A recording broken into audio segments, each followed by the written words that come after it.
Greetings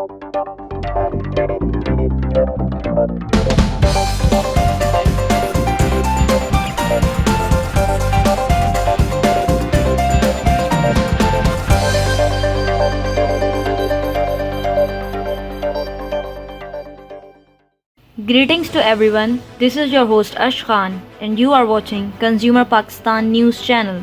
In today's bulletin, PTA to hold a quality of service survey.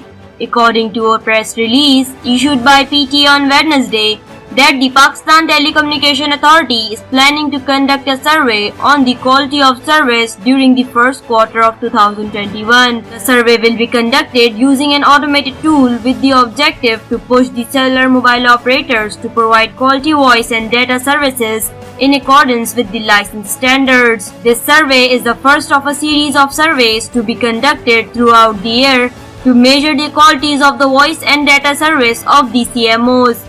The survey will be carried out independently using the newly procured automated QoS monitoring and benchmarking tool called the Smart Benchmarker to measure the parameters for voice, SMS and data services.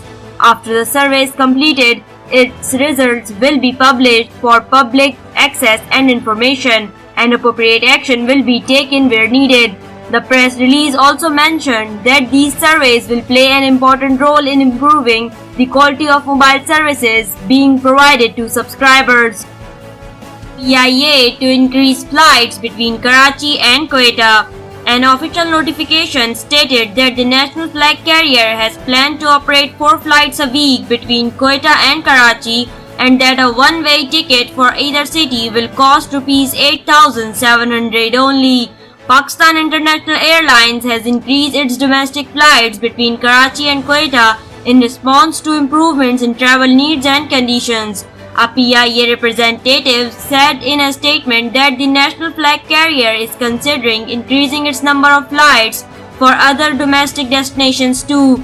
The new flights plans for Karachi and Quetta are expected to commence on 30 January 2021. President Arif Alvi had previously approved Rs 9.5 billion in funds for PIA's voluntary separation scheme. The fund was approved after the airline had requested the government to release grants for the employees who intend to leave their service based on it. A huge penalty imposed on Habib Metropolitan Bank.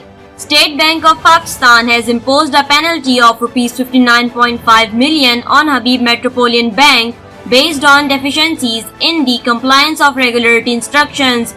In the recent enforcement order, SBP stated that the bank violated the instructions and regulations pertaining to AML and CFT. In addition to penal action, SBP has directed the bank to conduct an internal inquiry regarding the breaches of regulatory instructions and take disciplinary action against the delinquent officials.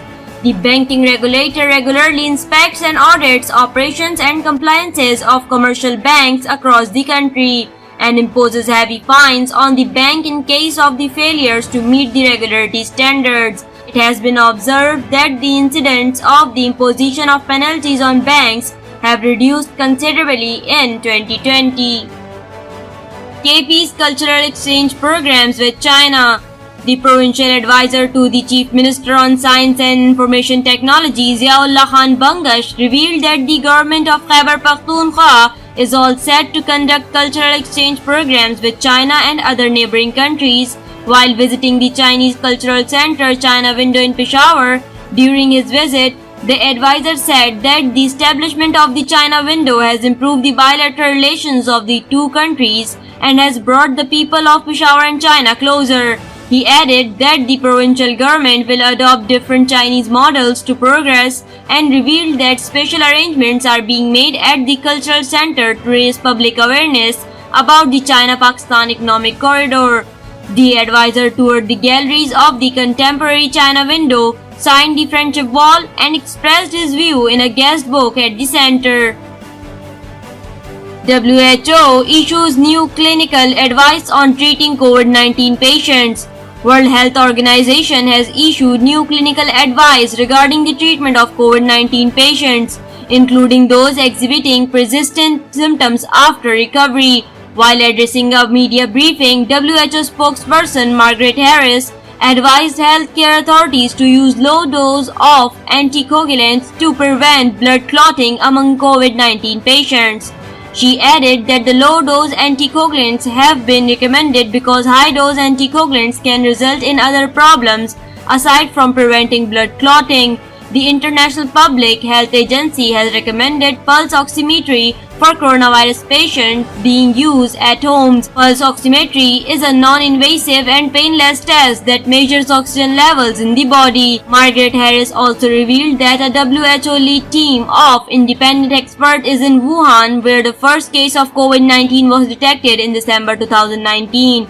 The WHO-led team, in collaboration with Chinese researchers, will soon start research to determine the origin of the coronavirus.